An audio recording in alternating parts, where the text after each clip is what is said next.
नाज़रीन आदाब, न्यूज़ 18 उर्दू के खुसूसी प्रोग्राम वकील साहब में आप सभी का तहे दिल से इस्तकबाल है। मैं हूं आपके साथ हिना ज़ुबैर। नाज़रीन, अक्सर और बेशतर हम ये देख रहे हैं कि कानूनी उलझनों का हल सुलझाए नहीं सुलझता और आज भी लोग कहीं ना कहीं वकील तक जाने में कुछ हिचकिचाते हैं। हमारा ये प्रोग्राम ख़ास तौर पर उन लोगों के लिए है जो कि अपनी कानूनी मुश्किलों का कुछ हल चाहते हैं, कुछ मशवरा चाहते हैं। हमारे साथ यहाँ पर मौजूद रहते हैं एक लीगल एक्सपर्ट जो कि आपकी कानूनी उलझनों के बारे में आपको मशवरा दे सकते हैं। उसके बाद आप अपने इलाके के किसी वकील से या फिर अपने वकील से रुजू करके अपने मामले को आगे बढ़ा सकते हैं। आप हमें कॉल ज़रूर करिए। आप जब हमें कॉल करें तो बराए मेहरबानी अपने टीवी की आवाज़ बिल्कुल बंद कर दीजिए ताकि आपकी बात हमारे वकील साहब तक बासानी पहुंच जाए। जब आप हमें कॉल करें तो आप क्या पूछना चाहते हैं, कि आपका सवाल है, उसको अगर आप थोड़ा सा मुख्तसर कर दें, अपने दिमाग में पहले से क्वेश्चन बना लें तो आप ही को आसानी होगी, आपकी बात का जवाब आपको बहुत आसानी से मिल जाएगा। नाज़रीन, हमारे नंबर आपके टीवी स्क्रीन पर फ्लैश हो रहे हैं, आप हमें कॉल ज़रूर करिए। चलिए अब हम प्रोग्राम की शुरुआत करेंगे और सबसे पहले हम आपका तारुफ करवाते हैं। हमारे साथ मौजूद हैं हमारे जाने पहचाने वकील एडवोकेट अजहर आलम साहब। अजहर आलम साहब, अपने प्रोग्राम वकील साहब में हम आपका बहुत इस्तकबाल करते हैं। जी, बहुत बहुत शुक्रिया हिना साहबा। चलिए वकील साहब, हम आपसे शुरुआत करना चाहेंगे। आज हम आपसे ख़ास तौर पर जानना चाहेंगे कि protection of women from domestic violence act 2005 क्या है? जो हिना साहबा, डोमेस्टिक वायलेंस एक्ट 2005 ये हमारे यहाँ इंट्रोड्यूस हुआ 2005 में। हालांकि इससे पहले भी आईपीसी में 498 था, एक प्रोविज़न था जिसमें कि क्रूरल्टी को डिफ़ाइन किया गया है।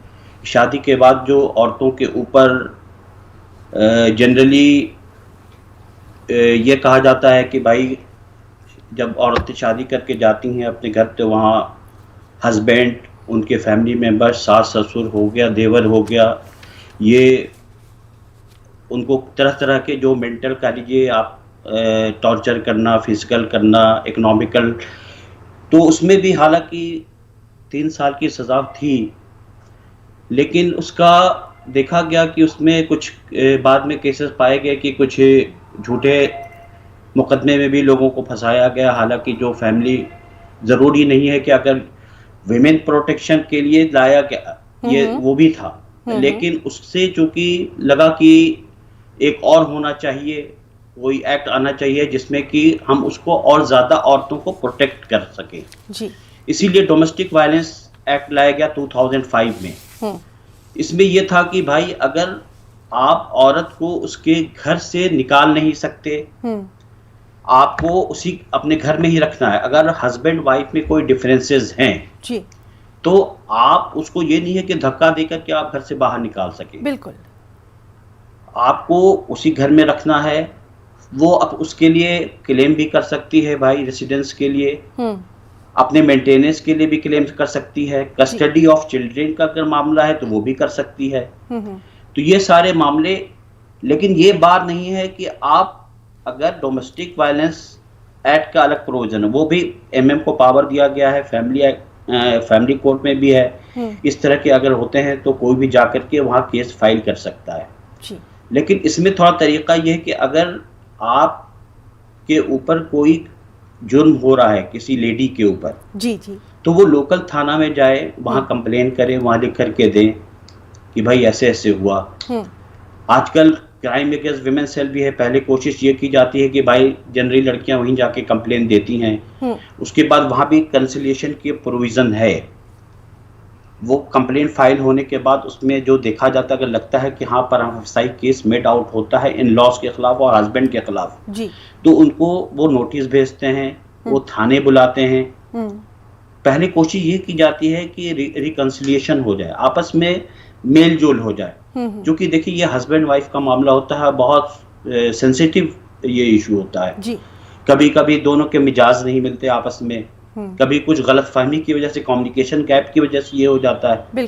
तो बहुत सी इशू हैं। इसी को देखते हुए हिना साहबा ये डोमेस्टिक वायलेंस लाया गया।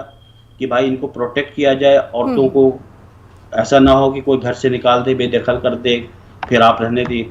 अभी बहुत इसमें देखते हैं कि हम लोग हस्बैंड वाइफ में कोई बोलचाल नहीं, लेकिन कोर्ट डायरेक्शन ये देती है भाई आप इनको रहने का एक जगह दें, ये डायरेक्शन इशू होता है। तो ये है इसमें, ताकि इकोनॉमिक इशू भी आते हैं, कभी कभी हस्बैंड को खर्चा पानी नहीं देते हैं, मेंटेनेंस का मसला आता है। जी जी। कभी अगर बच्चे हो गए तो बच्चे के भी ये होता है कि भाई बच्चे किसके पास जाएं।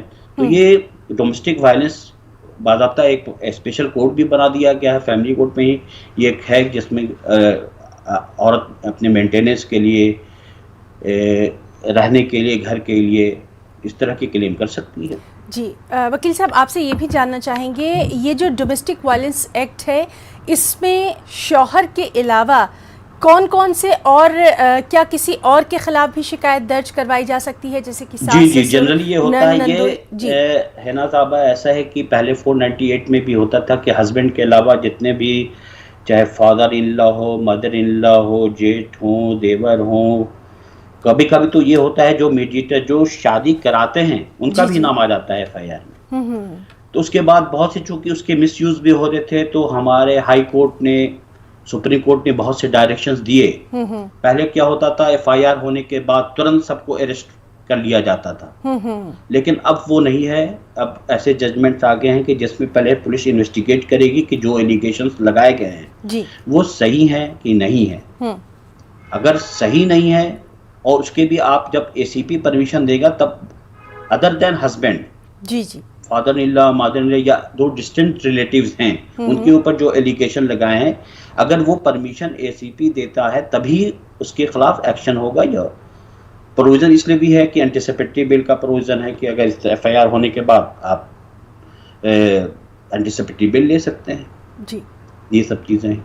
जी वकील साहब, अक्सर और बेशतर आज भी हम देख रहे हैं कि हिंदुस्तान में हमारी जो इस तरह की ख़वातीन है, जो मुतासरा ख़वातीन हैं, वो रिपोर्ट दर्ज करवाने पुलिस तक पहुंच ही नहीं पाती। आज भी कहीं ना कहीं उनमें खौफ जो है वो देखा जाता है। तो बिल्कुल। क्या वो खुद जाएं या फिर कोई उनका रिश्तेदार, उनका दोस्त, उनका करीबी भी ये रिपोर्ट दर्ज करवा सकता है? इसके बारे में भी टेक्निकल थोड़ा सा जानना चाहेंगे। जी जी, नहीं है ना साहब, ऐसा इसमें यही तो, इसमें ये क्या फ्लेक्सिबिलिटी है कि औरत तो खुद कर भी सकती है अगर उसको लगता है, तो उसके फिर माँ हैं, बाप हैं, भाई हैं, कोई पड़ोसी भी है, उसको लगता है कि हाँ अगर माँ बाप नहीं है, कोई उसके रिलेटिव नहीं है, तो कोई थर्ड पर्सन भी जाकर के उसके फेवर में कंप्लेन दे सकता है। ठीक है जी, ठीक है। वो 41C क्या सन वो नहीं दिए अभी तक। सर आप अपना नाम बताइए, आपने कहाँ से कॉल किया वो भी बताइए। मैं बीजापुर से बात कर रहा हूँ सर, मेरा नाम HM पटेल है सर, शेख अब्दुल पटेल सर है। तो मैं मिलिट्री में था पहले जी। मिलिट्री के बाद में पेंशन लेने के बाद टीचर हुआ सर जी। टीचर होने के बाद टीचर में सर्विस गया, मैं बोला भाई देख वही मिल रहा है, वो क्या भी, मैं तो ऑफिशियली नहीं गया, ऐसा बोलते रहा, नहीं दिया सर। पेंशन होने के बाद भी पूछता रहा, नहीं दिया। अभी बाद में एप्लीकेशन कर, अभी तक मैं नहीं दिया सर। जी वकील साहब, आपको इनका सवाल समझ में आया? नहीं, इनकी आवाज़ ज़रा साफ नहीं आ रही है, आप अगर क्लियर कर दें तो बेहतर होगा। जी, तो आप अपना सवाल एक बार फिर से दोहराएंगे सर?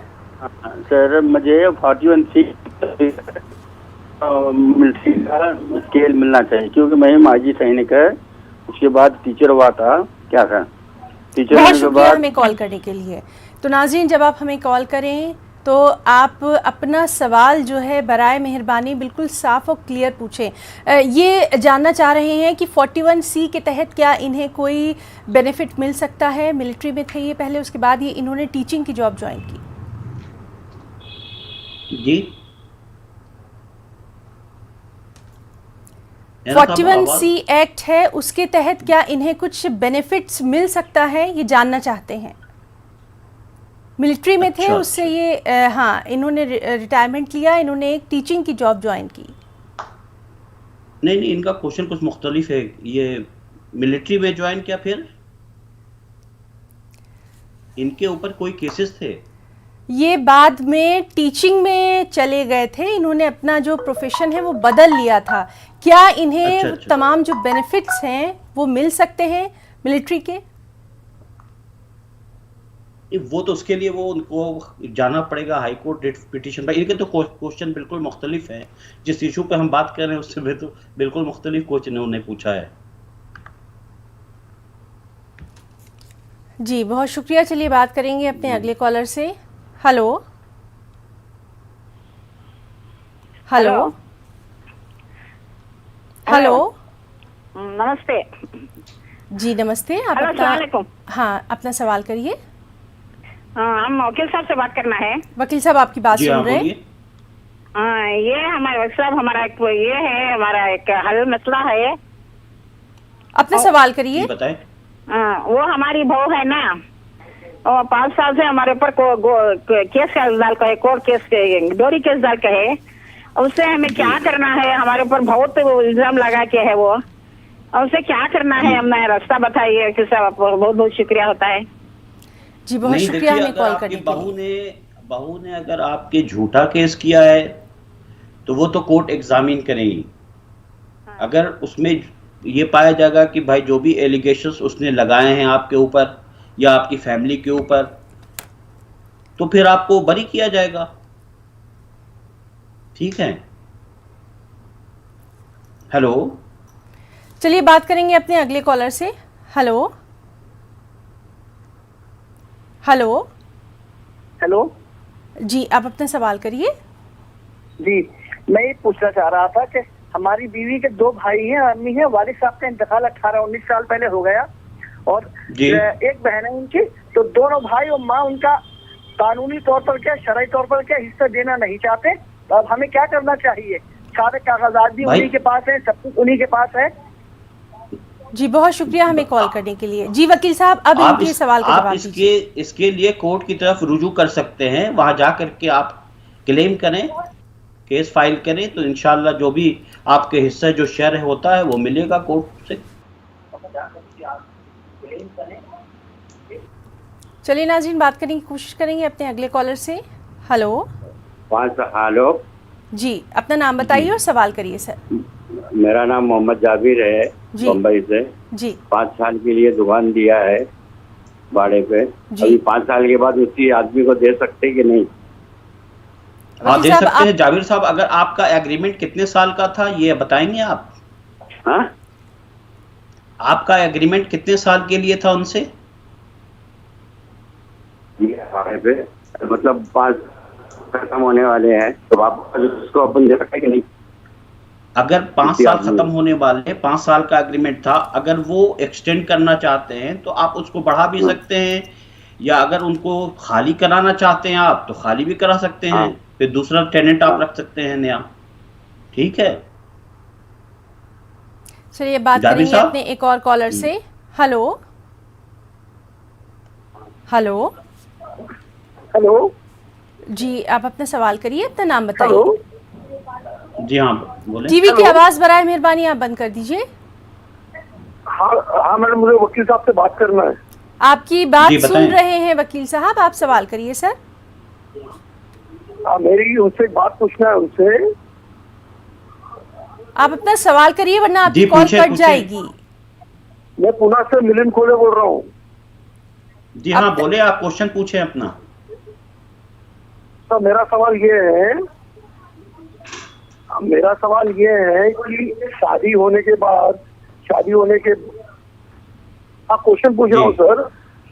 हाँ हाँ, हेलो, आगे पूछिए, मैं सुन रहा हूँ। शादी होने के बाद अगर बीवी अगर आदमी के साथ 2 महीना या 3 महीना रहे और उसको डिवोर्स चाहिए, तो डिवोर्स चाहिए तो उसके लिए क्या प्रोविजन है? आप मुस्लिम में हैं?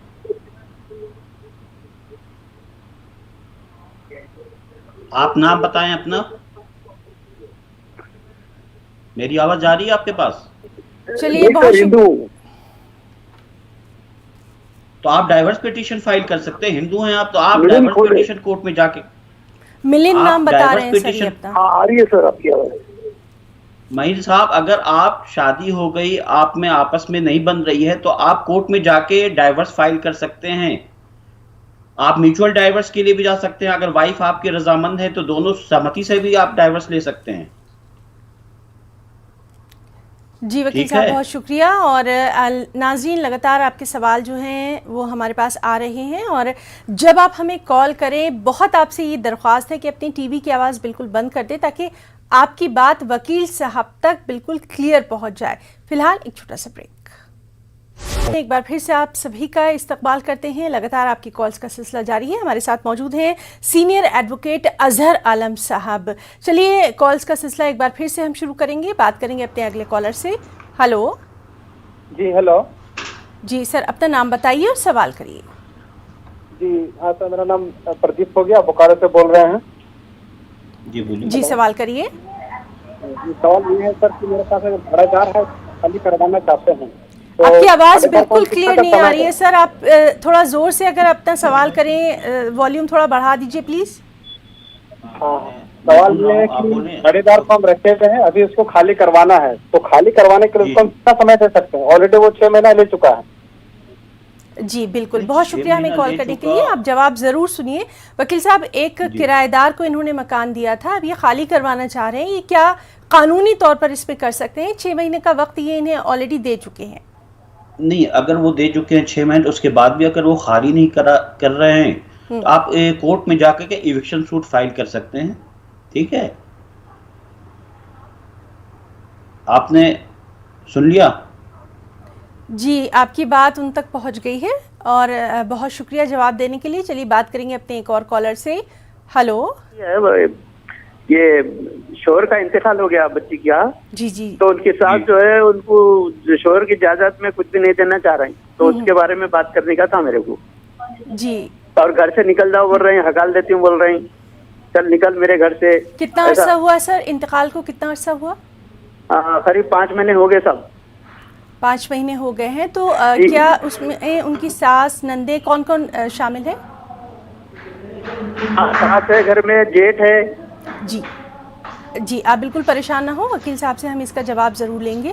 वकील साहब, जिस तरह से डोमेस्टिक वायलेंस की हम बात कर रहे थे, उसी तरह का ये सवाल है कि शौहर का इंतकाल हो चुका है, 5 महीने हो चुके हैं, अब ससुराल वाले जो है वो घर से बाहर निकालना चाहते हैं, उनकी बेटी को क्या करें? नहीं, देखिए, डेथ अगर हो गई है हस्बैंड की, तो फिर भी जो राइट्स है, जो कि वो लीगली वाइफ थी उनकी, जो भी उनके शेयर बनते हैं वो तो उनको देना होगा। अगर वो ससुराल वाले नहीं दे रहे हैं तो उसके लिए वो कोर्ट पे रुजू कर सकती हैं, वहाँ जाएं, केस फाइल करें। इंशाअल्लाह जो भी उनके हैं, जो स्त्री धन है, जो भी उनके जो खर्चे हुए थे, वो सारे मिलेंगे उनको शेयर।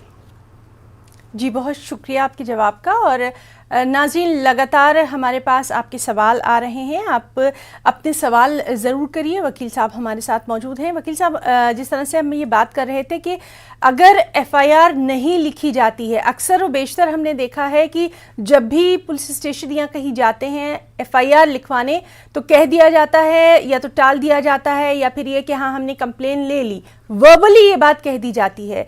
ये कितना इसमें ज़रूरी है एफआईआर का लिखा होना और साथ ही साथ उसको रिसीव करना, दोनों चीज़ें? नहीं है ना साहबा, ऐसा है कि अब स्पेशल जो जनरली ये जो कंप्लेंट होती हैं, वो क्राइम अगेंस्ट वीमेन सेल बनाया गया है हर जगह, हर स्टेट में, हर डिस्ट्रिक्ट में। कोई भी इस तरह के इंसिडेंट होते हैं तो लड़की अपने पेरेंट्स के साथ या खुद जा कर के क्राइम अगेंस्ट वीमेन सेल, जो कि वहाँ जो इंचार्ज होती हैं जनरली लेडीज़ को बनाया जाता है, वहाँ वो अपना कंप्लेन दे सकते हैं। थाने में जाने की ज़रूरत नहीं है। कभी कभी अगर किसी को नहीं पता है तो लोकल थाने में भी कंप्लेन देते हैं, वो ऑटोमेटिक फॉरवर्ड कर देते हैं क्राइम अगेंस्ट वीमेन सेल में।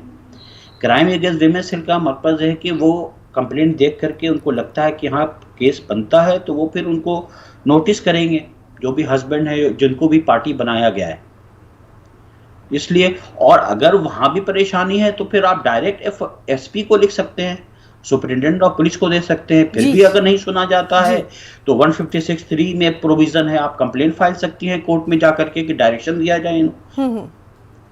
जी जी, बहुत शुक्रिया। और चलिए बात करने की कोशिश करेंगे अपने अगले कॉलर से।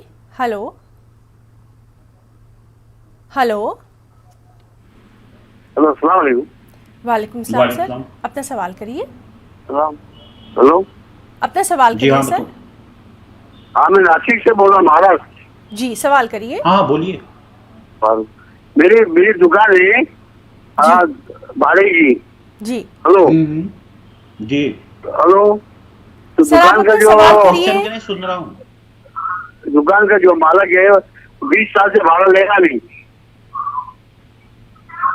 20 साल से। हेलो, भाड़ा हाँ, ले रहा नहीं वो, 20 साल से भाड़ा ले रहा नहीं हो, जी तो क्या करने होना भाड़ा मैंने? देने 20 साल से रेंट नहीं दे रहा है।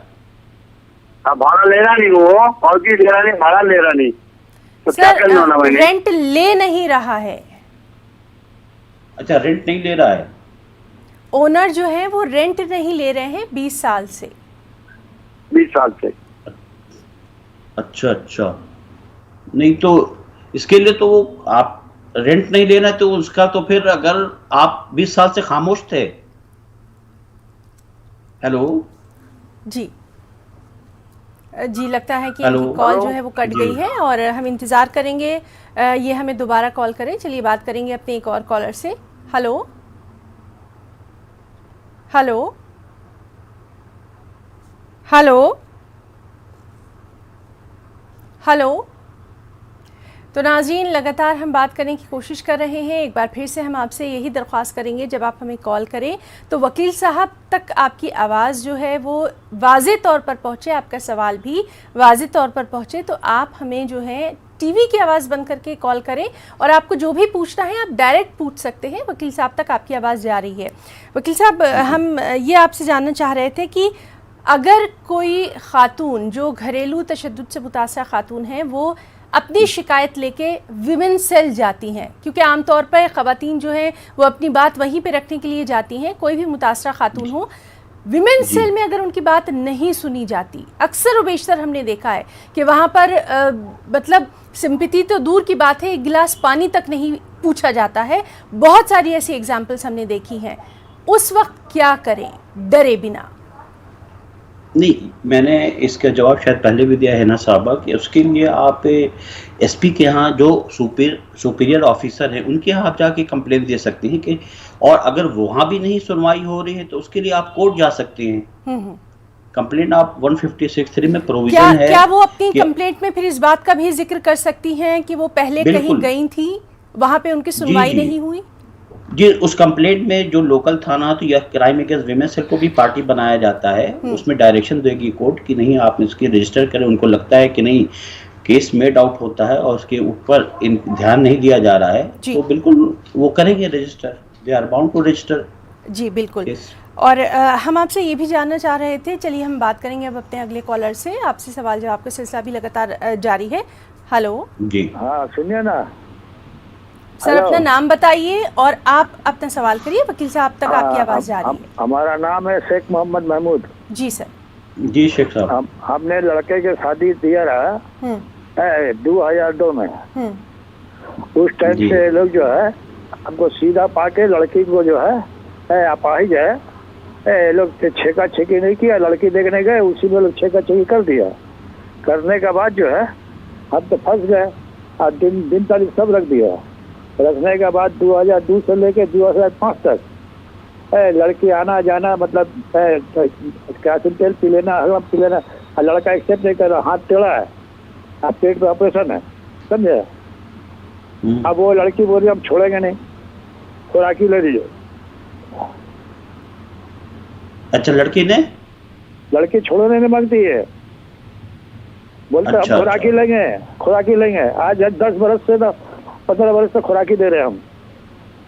अच्छा, मेंटेनेंस दे रहे हैं आप। बाल बच्चा नहीं है। अब आप क्या चाहते हैं सर?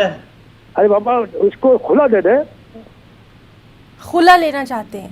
जी, जब नहीं आएगी हमारे यहाँ 10 बरस से हम परेशान है, बुला रहे हैं, नहीं आ रही है। जब तक अभी लड़का को अरेस्ट किया, 1 हफ्ता हो गया, 15 दिन, तो उसको नहीं 2 महीना हुआ है, तो उसको हम तो खुराकी का पैसा जोड़ के हमको 12,000 रुपया देना पड़ा।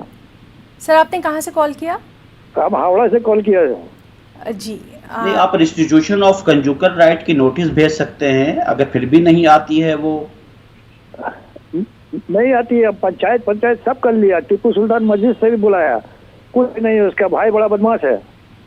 नहीं तो आप तो तलाक ले सकता है, आपका बेटा तलाक ले सकता है। ले सकता है तो क्या करना पड़ेगा? तलाक के लिए आप 12,000 रुपये महीना खिला है। नहीं, 12,000 रुपये किसी कोर्ट ने तो फिक्स नहीं किया है ना, आपने कोई केस तो फाइल नहीं किया। नहीं, हम बुलाने का फाइल किया था, बुलाने का कि हमारा बहू भाग गई है जेवर वाले के पास। अच्छा, आपने किया था कंप्लेन? कंप्लेन थाना में नहीं किया था, कोर्ट से बुलवाया था। कोर्ट ने क्या फैसला? कोर्ट क्या फैसला किया कि कोर्ट से लड़का चला गया काम बेंगलोर में, समझे? ठेका काम करता है, स्टेट बोर्ड बनाता है। अब 2 तारीख में वकील को बोल के किया कि हम आएंगे तो आएंगे, नहीं तो नहीं आने सकेंगे। अब वो दोनों वकील जो है मिलके क्या किया नहीं किया, 4,000 रुपये उसका खुराकी लगा दिया है। अब 4,000 रुपये खुराकी कहाँ का? नहीं, अगर आपको ये लगता है तो आप उसके लिए डिस्ट्रिक्ट कोर्ट में अगर मैटर्स है तो आप हाई कोर्ट जा सकते हैं कि हम इतने देने के इस सिचुएशन में नहीं है, हमारी कैपेसिटी नहीं, हम 4,000 रुपये नहीं दे सकते, हमारा बेटा डिसेबल्ड है। आप ये पिटीशन डाल सकते हैं। कहाँ पे डाल? और सबसे बड़ी बात कि आप तो उस ग्राउंड पर कि वो अपनी मर्जी से जा रही है, वो she is not entitled for maintenance. वो अपनी मर्जी से भागी है। हाँ, अपनी मर्जी से गई है तो उसको अख्तियार भी नहीं है मेंटेनेंस लेने का। ये तो आप कोर्ट में, चूंकि अभी फैसला तो हुआ नहीं होगा, आप कोर्ट में एप्लीकेशन लगाएं। अभी भी कोर्ट में बोल रही है कि हम उसका साथ नहीं रहेंगे। कोर्ट में बोल रही है ना?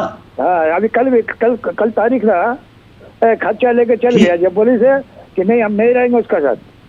नहीं तो आप खर्चा मत दीजिए, आप ये बोलिए भाई वो मर्जी से अपनी रह रही है तो हम खर्चा भी दे नहीं सकते इतना। जी वकील साहब, तो ये अपने करीब में अपने इलाके के जो वकील हैं ये उनसे रुजू कर सकते हैं, वो इनके लिए कानूनी चाराजोई जो है वो जरूर इनकी मदद करेंगे। बहुत बहुत शुक्रिया हमें कॉल करने के लिए सर। चलिए बात करने की कोशिश करेंगे अपने अगले कॉलर से। हेलो हेलो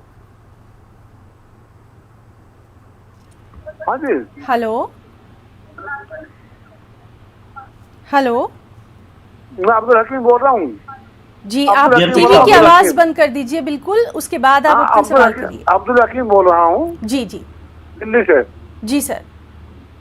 अच्छा, बात यह है कि एक लड़की, उसकी शादी हुई थी तो उससे एक लड़का हुआ, उसका हस्बैंड एक्सपायर हो गया, उसके छोटे भाई पे उसका निकाह करवा दिया, उसके 2 लड़के हो गए, अब वो 3 बच्चों की माँ है और उसके अब हस्बैंड ने 10 दिन पहले उसको तलाक दे दिया। इसके खिलाफ क्या एक्शन लेना है, इसकी कार्रवाई बताओ जी। जी बहुत शुक्रिया, और आप वकील साहब का जवाब जरूर सुनिए। एक लड़की की शादी हुई, उसके एक बच्चा हुआ, उसका हस्बैंड एक्सपायर हो गया, फिर उसके छोटे भाई को उसको निकाह करा दिया, उस छोटे भाई से 2 बच्चे हैं, टोटल 3 बच्चे। बहुत शुक्रिया हमें कॉल करने के लिए। जी वकील साहब। नहीं अब्दुल साहब, ऐसा है कि आप कोर्ट में जा करके उसके लिए खर्चे पाने के लिए आप मांग सकते हैं, मेंटेनेंस के लिए आप उनसे कहें, कोर्ट में फाइल करें, केस फाइल करें, ठीक है? और बच्चों का भी मांगे मेंटेनेंस और अपने लिए भी मांगे, वो उसको मिलेगा कोर्ट से। चलिए अब हम एक और अपने कॉलर से बात करने की कोशिश करते हैं। हेलो। हाँ जी नमस्कार। हेलो, मेरा सवाल जो है वो प्रोविडेंट फंड के बारे में है। आप अपना नाम बताइए पहले, फिर आप अपना सवाल करिए। एनके सेठी में। जी जी, एनके सेठी जी, कहाँ से कॉल किया? गुड़गांव से, हरियाणा। जी अपना सवाल करिए। जी सेठी साहब, मेरा सवाल है जी प्रोविडेंट फंड से रिलेटेड है। 2015 में प्रोविडेंट फंड वो रिटायर हुआ था, तो 3 साल तक होता है ना जी, वो इंटरेस्ट देते हैं, फिर उनका कोई प्रोविजन निकल आया कि 3 साल के बाद भी आपको इंटरेस्ट मिलता रहेगा। मैंने वहाँ पे एप्लीकेशन दी आरटीआई एक्ट में, पहले फोन पे पता करते रहे, उन्होंने कहा 3 साल के बाद भी मिलेगा। तो सिक्योरिटी पॉइंट ऑफ व्यू से कि प्रोविडेंट फंड गवर्नमेंट ऑर्गेनाइजेशन है तो पैसा सेफ रहेगा, हमने उसको 3 साल के बाद निकाला नहीं। और लेकिन जब हमारी स्टेटमेंट ऑफ अकाउंट में इंटरेस्ट का कोई भी प्रोविजन नहीं आया, कोई इंटरेस्ट क्रेडिट नहीं हुआ, तो हमने आरटीआई में डाला। आरटीआई में हमें पीएफ असिस्टेंट पीएफ कमिश्नर की तरफ से जवाब आया कि आपको इंटरेस्ट मिलेगा और आपके पीएफ अकाउंट में क्रेडिट हो जाएगा। तो 2 साल तक उन्होंने हमें ऐसे लटकाए रखा, लेकिन इंटरेस्ट क्रेडिट नहीं हुआ। फिर 2 साल के बाद हमने जब पूछा कि आप हमारे अकाउंट में पैसे नहीं डाल रहे हो इंटरेस्ट के, तो उन्होंने कहा कि आप इंटरेस्ट के लिए एलिजिबल नहीं हो 3 साल के बाद। बहुत सारी हमने उनको कॉरेस्पॉन्डेंस की, लेकिन कोई फायदा नहीं हुआ। और ऐसा ही सेम किस्सा मेरी वाइफ के साथ हुआ। तो आप बताएं कि हमें क्या करना चाहिए इस बारे में, क्योंकि आरटीआई एक्ट के अंदर प्रोविडेंट फंड कमिश्नर ने जवाब दिया जी। प्रोविडेंट फंड कमिश्नर ने जवाब दिया आपको? नहीं, इसके लिए आप हाई कोर्ट जाइए, वहाँ रिट फाइल कीजिए, इंशाल्लाह आपको मिलेगा जो भी। कंज्यूमर कोर्ट में लाई करता है ये? नहीं, आपकी पोस्ट क्या थी? जी जी, हाँ जी, हेलो, आपकी पोस्ट क्या थी? जी मेरी तो थी असिस्टेंट की, और मेरी वाइफ की थी मैनेजर की। कौन मैनेजर? मैनेजर। अच्छा अच्छा, आप लेबर कोर्ट भी जा सकते हैं, आप लेबर कोर्ट में ट्राई कर लें पहले। जी वकील साहब, तो बहुत शुक्रिया, और आपने सवाल किया, आपका भी बहुत शुक्रिया। उम्मीद है कि आपको आपका जवाब मिल गया होगा। तो नाज़रीन, लगातार आप हमें कॉल कर सकते हैं, हमारे साथ वकील साहब मौजूद हैं और आपके सवालों के जवाब भी दे रहे हैं। वकील साहब, लगातार हम ये देख रहे हैं कि जो घरेलू जो मामले हैं, घरेलू नाइत्तिफाक़ी की बात कह लें या फिर तशद्दुद की बात कह लें, ये बहुत ज़्यादा बढ़ते दिखाई दे रहे हैं। फैमिली कोर्ट जो है वो कितना अहम रोल अदा कर सकती है इन तमाम मामलों को सुलझाने में? देखिए हिना साहब, ऐसा है कि फैमिली कोर्ट्स का मकसद ही इसलिए बनाया गया कि जो भी फैमिली डिस्प्यूट्स हैं वो फैमिली कोर्ट के थ्रू सुलझाए जाएं जी। लेकिन वहाँ भी कोर्ट ये चाहती है कि हस्बैंड वाइफ का मामला है और बच्चों का मामला है, तो रिकन्सिलिएशन की कोशिश वहाँ भी होती है।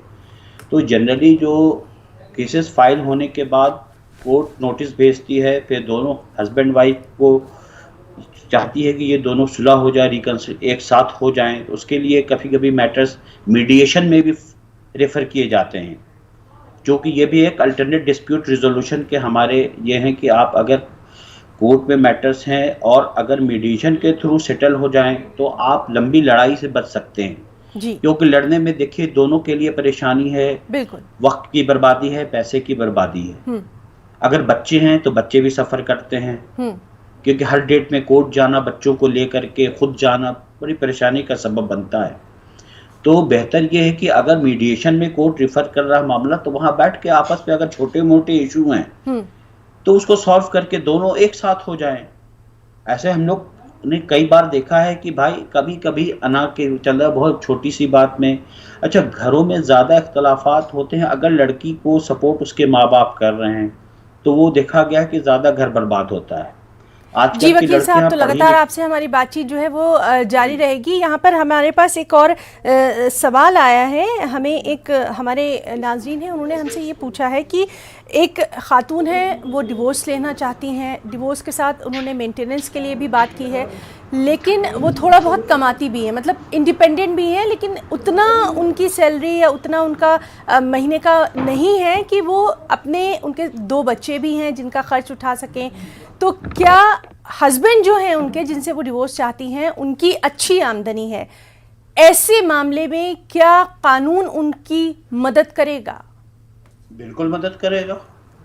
मेंटेनेंस का प्रोविजन इसलिए तो दिया गया है। आप ये मेंटेनेंस का 125 CRPC में भी आप दाखिल कर सकते हैं केस, आप डोमेस्टिक वायलेंस में भी मेंटेनेंस क्लेम कर सकते हैं, अपना भी और बच्चों का भी। जी जी।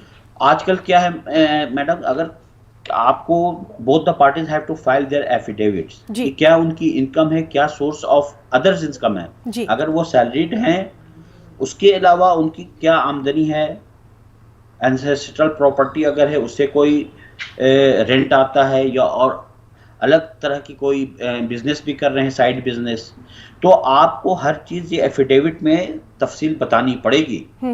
पहले ये होता था, क्योंकि हमारे हाई कोर्ट का भी डायरेक्शंस है, सुप्रीम कोर्ट के भी केसेस में डायरेक्शंस हैं कि उसमें आपको both the party have to file affidavit. पहले क्या होता था, पहले पता ही नहीं चलता था कि हस्बैंड की क्या सैलरी है, अगर वाइफ जॉब कर रही है तो उसकी सैलरी क्या है, इसलिए कोर्ट को, लेकिन ये आ जाने के बाद डायरेक्शन अब ये है कि ये खुल्लम खुल्ला है, क्योंकि आपको फॉल्स एफिडेविट आप दे नहीं सकते। अगर फॉल्स देते हैं तो you have to face the consequences, उसके भी अगर आप पाए जाते हैं दोषी तो आपको सज़ा मिलेगी।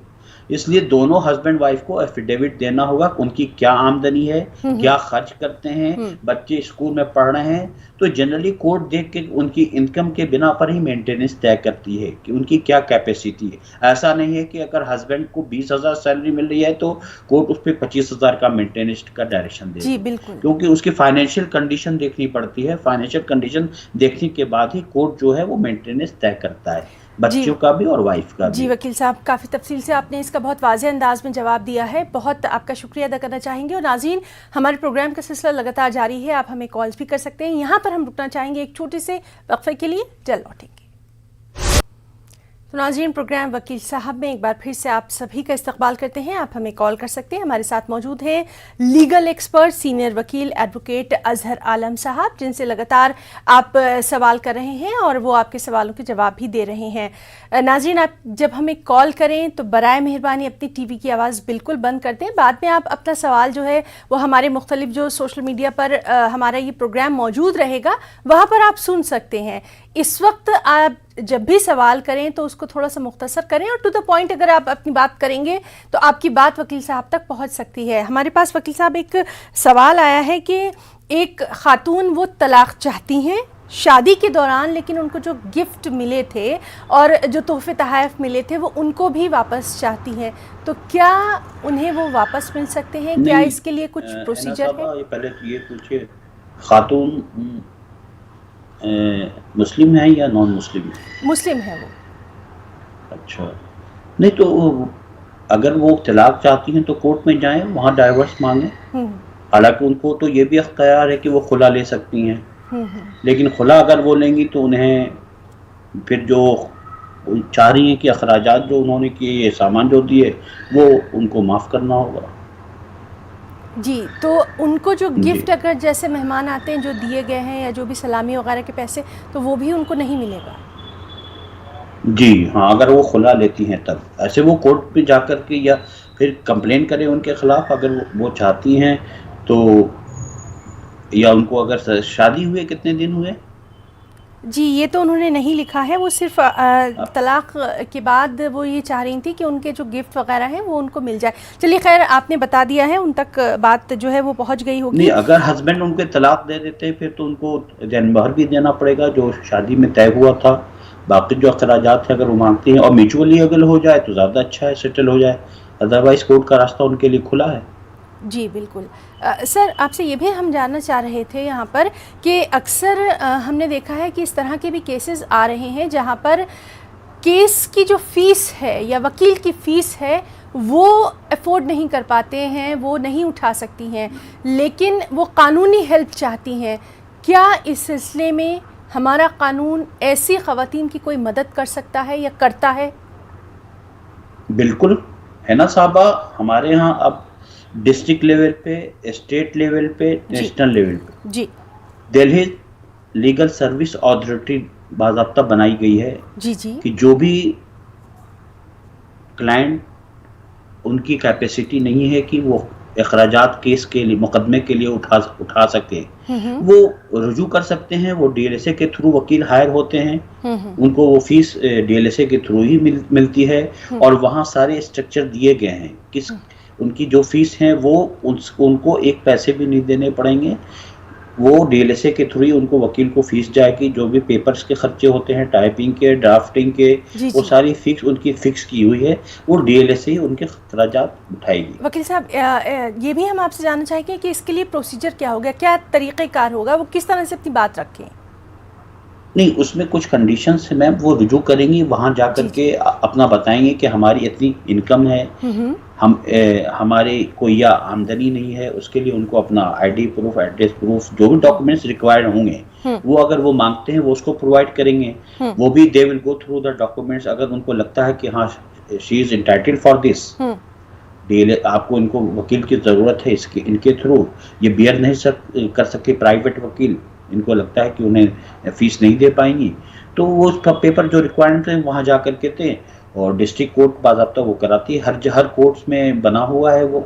मतलब आप अगर मुफ्त डिस्ट्रिक्ट कानूनी लेवल पे हैं, सलाह इन्हें दी जा सकती है, इन्हें जी आसानी जो है वो दी नहीं, गई है, कानूनी सलाह भी ले सकते हैं, कानूनी बाज़ाब्ता अगर केस फाइल वो कार्रवाई। करना चाहती हैं तो को केस भी फाइल होगा।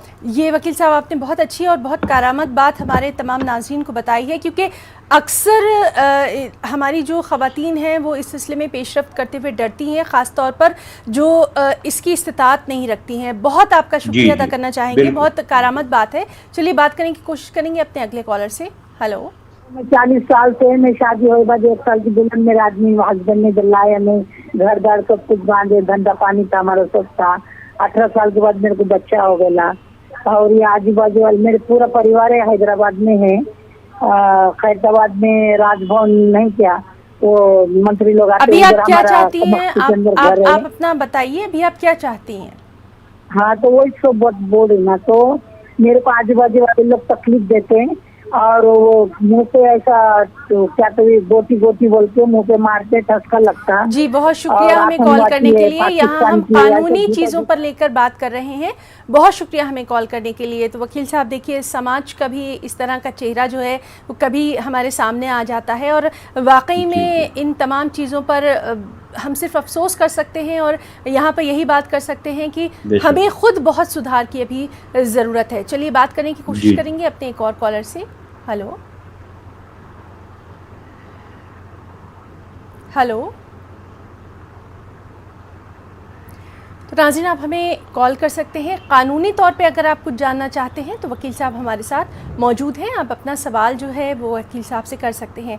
वकील साहब, जिस तरह से अभी ये एक बुज़ुर्ग खातून थी जिन्होंने अपनी बात कही कि उनके आस पड़ोस के लोग या उनके जो तमाम पड़ोसी हैं वो उनके साथ अच्छा सलूक रवा नहीं रखते हैं, ये तमाम चीज़ें भी कहीं ना कहीं हमारे समाज में आज भी हैं, जो कि एक ख़ातून को, एक लड़की को कुछ भी कानूनी तौर पर आगे बढ़ने में कहीं ना कहीं उसकी राह में रुकावट बनती हैं। इन तमाम चीज़ों के लिए भी कहीं ना कहीं कुछ ऐसा काउंसलिंग होना चाहिए, आपको क्या लगता है? एक जिम्मेदार शहरी उसके लिए अगर उसको कोई है ना साहब, अगर उसको कोई नेबर तंग करता है, आस पड़ोस के लोग तंग करते हैं, तो उसके लिए वो थाने जा सकती है, लोकल थाने में जाके कंप्लेन करे और उनके बाज़ाब्ता नाम लेकर के वो देख कि भाई ये फलाना आदमी ने हमारे साथ ये किया। और औरतों के लिए तो बहुत अच्छे कानून है, 354 का है भाई, आप उनको हाथ नहीं लगा सकते, अब्यूज़ नहीं कर सकते। जी जी बिल्कुल जी, बहुत शुक्रिया वकील साहब, और लगातार आपकी कॉल्स का सिलसिला जारी है। फिलहाल यहाँ रुकना चाहेंगे एक छोटे से ब्रेक के लिए, फिर लौटेंगे। तो नाज़रीन, प्रोग्राम वकील साहब में एक बार फिर से आपका तहे दिल से इस्तकबाल करते हैं। लगातार हम आपके तमाम सवालों के जवाब भी दे रहे हैं। हमारे साथ मौजूद हैं लीगल एक्सपर्ट एडवोकेट अजहर आलम साहब भी, जिनसे लगातार हम दूसरी बातें भी आप तक पहुंचा रहे हैं, कानूनी मालूमात आपको दे रहे हैं। वकील साहब, हम आपसे ये भी जानना चाहेंगे, कई बार हमने देखा है कि जो डिवोर्स के केसेस होते हैं, तलाक़ वाले जो मामले होते हैं, ये बहुत लंबे खिंच जाते हैं, और अक्सर व बेशतर खमियाजा खातून को ही उठाना पड़ता है, लड़की को उठाना पड़ता है। तो क्या ऐसा कोई प्रोविज़न है कि बहुत ज़्यादा लंबा ना खिंचे और जल्द से जल्द मसले का हल निकल आए, ताकि कम से कम वो अपनी आगे की ज़िंदगी तो बेहतर बना सके?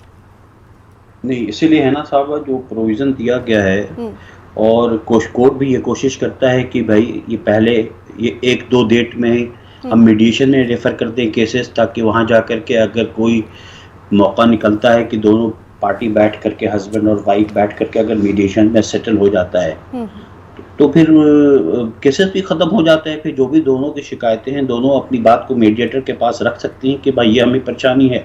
अगर वहाँ हल निकल गया तो केस ख़त्म हो जाता है, केस फिर बैक हो जाता है रेफर कोर्ट में। अगर वहाँ कोर्ट लगता है, वहाँ मीडिएशन अगर लिख देता है, रिपोर्ट भेजते हैं जो मीडिएटर कि भाई both the party has settled their matter amicably, तो उसी पे कोर्ट ऑर्डर पास कर देती है, फिर दोनों हंसी खुशी रहने लगते हैं एक साथ। जी बिल्कुल। और कोर्ट भी कोशिश ये करता है कि ऐसे मामले में शॉर्ट डेट दी जाती है। पहले लंबे लंबे डेट पड़ते थे, लेकिन अब काफ़ी 2 महीने 1.5 महीने की ही डेट्स मिलती हैं कोर्ट में, और कोशिश की जाती है कि जल्दी से, चूँकि कोर्ट को भी ये पता है कि दोनों की परेशानी है, दोनों के लिए मसले हैं। जी बिल्कुल। और हमारे पास अक्सर जब कोई सवाल आता है तो उसमें कहीं ना कहीं या तो उन्हें पुलिस स्टेशन का नाम ही पता नहीं होता, आप भी जानते हैं कि किस तरह के हमारे शहरी हैं, उन्हें ये भी नहीं पता होता है कि क्या वाकई उनकी जो शिकायत है वो दर्ज की भी गई है या नहीं। तो इस मामले में कितना बाखबर होना ज़रूरी है एक शहरी को? नहीं, आजकल तो हमें जो लगता है ना साहब, ऐसा नहीं है कि कोई भी आदमी, हर आदमी आजकल इतने सोर्सेज हैं इंफॉर्मेशन के कि आजकल एडवर्टीज़मेंट भी आपको हर जगह मिल जाएंगे, बोर्ड्स में बड़े बड़े, कि कानूनी सहायता हर जगह, कई जगह आजकल फ्री कैंप्स लगते हैं, कहाँ थाना है वो भी पता चल जाता है आपको। बहुत से आजकल NGOs हैं, बहुत से ऐसे ऑर्गेनाइजेशंस हैं जो फ्री सर्विसेज भी देते हैं। तो हमें नहीं लगता कि जो भी आदमी बड़े शहरों में लगता, हम छोटे शहर में भी आजकल हर तरह की फैसिलिटीज़ हैं। अब क्योंकि आजकल डिजिटल इंडिया में हर आदमी एक दूसरे से जुड़ा हुआ है। अब ऐसी बात नहीं है, पहले गांव-गांव में अब बिजलियां आ गई हैं, नेटवर्क्स आ गए हैं, मोबाइल फ़ोन्स आ गए हैं। चलिए वकील साहब, आपसे हमारी बातचीत जो है वो जारी रहेगी। इस वक्त हम एक कॉलर से बात करने की कोशिश करते हैं। हेलो जी जी, हेलो हेलो जी, अपना नाम बताइए और सवाल करिए। अच्छा, मेरा नाम कमल सिद्दीकी है। सवाल करिए। मैंने ना 2006 में एक प्लॉट लिया था नोएडा में। उसको मैं बना नहीं पाई थी, इसलिए तो उसका दाखिल खारिजी मेरे नाम हो गया था। तो उसमें क्या हुआ कि गवर्नमेंट ने उसको एक्वायर कर लिया था। कोई रोड निकली थी वहाँ पर जी 2014 में जी, ठीक है। फिर वो मैंने ITR लगाई उसको, तो बोले कि तुम्हारा प्लॉट आया नहीं है इसके अंदर। तो उन्होंने कहीं और मुझे मतलब बोले कि दे दो, यहाँ पर बना लो आप। तो वहाँ पर मैंने बना लिया था। लेकिन अब वो ये है कि वो मुझे अब पता लगा, उन्होंने नंबर मुझे दिया नहीं था प्लॉट का। प्लॉट का नंबर पहले भी नहीं था मेरे पास, क्योंकि मैंने गाँव में से जमीन खरीदी थी वो। तो अब वो ये मुझे पता लगा कि मेरा प्लॉट जो उन्होंने मुझे दिया है ये मेरा नहीं है, ये गवर्नमेंट का है। लेकिन मेरा प्लॉट जो है उससे पीछे है, तो उसका मैं क्या कर सकती हूँ बताओ? वकील साहब कुछ पूछना चाहेंगे आप इनसे?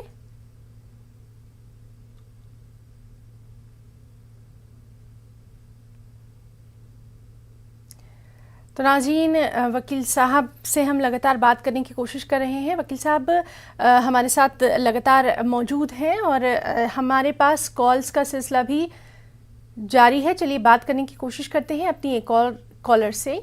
हेलो हेलो हेलो हेलो जी सर, आप अपना सवाल कर सकते हैं। अपना नाम बताइए। मेरा नाम है मोहम्मद यूसुफ रातर जी, श्रीनगर डेलीगेट से है। अपना सवाल करिए। मुझे बात करनी है वकील साहब से कि जब चक का केस होता है, चक है ना, चक पैसों की चक, जब उसको केस होता है कोर्ट में, उसको शहादत की जरूरत है। आप अपना सवाल फिर से दोहराएंगे सर? हाँ, अपना सवाल एक बार फिर से दोहराइए। चक को भी शहादत की जरूरत है। इस चीज में मैं आप फॉलो नहीं कर पाया आपका क्वेश्चन। हेलो जी, वकील साहब जो है उन तक आपकी आवाज़ नहीं पहुंच पा रही है। आप अपना सवाल एक बार फिर से दोहराएंगे, क्या पूछना चाहते हैं? मुझे पूछना है वकील साहब को, चक है ना, चक को अगर कोर्ट में केस करके अगर चक के पैसे नहीं मिले हैं बैंक से, तो फिर केस करना पड़ता है ना, उसको भी शहादत की जरूरत है। नहीं, शहादत की जरूरत तो बाद में आती है, पहले आप कोर्ट में केस फाइल करें। पहले कोर्ट में आप किस चीज के लिए शहादत की जरूरत आप पूछ रहे हैं? उसको शहादत की जरूरत नहीं है। कोर्ट में केस फाइल करने के लिए जब एविडेंस के स्टेज बाद में आते हैं, पहले आप कोर्ट में जाएं, क्या आपके केसेस हैं, उसके बाद नोटिस होगी, पार्टी आएगी, उसके बाद एविडेंस का स्टेज बाद में आता है। जी, बहुत शुक्रिया हमें कॉल करने के लिए। और वकील साहब, इससे पहले हमें एक खातून ने पूछा था, नोएडा में उनकी ज़मीन थी, प्लॉट था उनका, और उनको पता नहीं था कि वो प्लॉट जो है वो गवर्नमेंट ने ले लिया है, वहाँ पर ज़मीन भी बन गई है और उनको कुछ उसके लिए दिया भी गया था, लेकिन उनको एक्चुअल अभी सिचुएशन ही नहीं पता कि उनका गलत उनको दिया गया था। इस ताल्लुक़ से वो आगे क्या कुछ पेशरफ्त कर सकती हैं? नहीं, अब ये देखना होगा कि इन्होंने नोएडा अथॉरिटी से प्लॉट लिया था या किसी किसान से लिया था। ये इसमें काफी ड्यू डिलिजेंस इनको करना चाहिए था कि जमीन की क्या सूरत है, जी जी। किसी ने बेची हुई तो नहीं है या नोएडा अथॉरिटी की है, रजिस्ट्री होनी है, कैसे लिया था। अब ये सारी चीजें इसमें काफी ये है, वो देखने की जरूरत है जी। तो ये अपने जो करीब में इनके वकील हैं, इनके इलाके के वकील हैं, उनसे ये फौरी तौर पर रुजू कर सकती हैं। बहुत शुक्रिया वकील साहब। चलिए बात करेंगे एक और कॉलर से। हेलो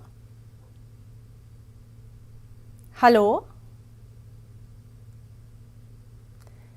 तो नाज़रीन, लगातार आपके जो सवाल हैं उसका सिलसिला भी जारी रहा। हमारे साथ वकील साहब भी मौजूद रहे। आज हमने उनसे बहुत सारे कारामद मौज़ूआत पर तफसीली गुफ्तगू भी की है, बहुत सारी जानकारी हमने आपको दी है।